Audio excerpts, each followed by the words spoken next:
Hello guys, আসসালামু আলাইকুম। রান্না করতে চলে এলাম। আজকে রান্না করব আলু তরকারি শুটকি দিয়ে।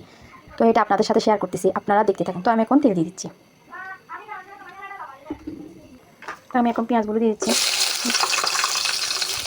টমেটো দিয়ে দিলাম কয়েকটা।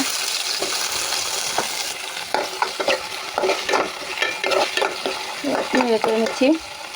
কার কার পছন্দ শুটকি আলু? আমার কিন্তু অনেক পছন্দ। আমি মরিচ দিয়ে দিচ্ছি, শুটকিগুলো দিয়ে দিলাম, লবণও দিয়ে দিলাম। নাড়াচাড়া করে নিব,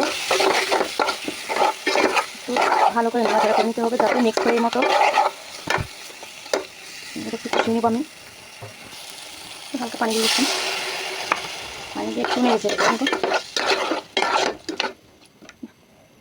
ঢাকা দিয়ে দিব। তো আমি এখন কষানো শেষ, কেটে রাখা আলুগুলো দিয়ে দিচ্ছি, আর একটু নাড়াচাড়া করে নিব। এতে করে এগুলো কষানো হয়ে যাবে। কিছুক্ষণের জন্য এগুলো ঢেকে দিব। রাইস কষানো শেষ, দেখুন কালারটা। তো আমি এখন পানি দিয়ে দিচ্ছি। একটু ঝোল ঝোল রাখলে খেতে মজা, পাতলা ঝোল করে আলু রান্না করলে সেই মজা হয়। তো আমার এই জিনিসটা অনেক ভালো লাগে খেতে, পাতলা ঝোল দিয়ে ভালো লাগে আলু রান্নাটা। তো গাইস একটু ঢেকে দিব। গাইস আমার আলু রান্না শেষ, তো কেমন হয়েছে জানাবেন। দেখুন আমার আলু রান্নাটা, শীতকালীন আলু রান্না সেই মজা।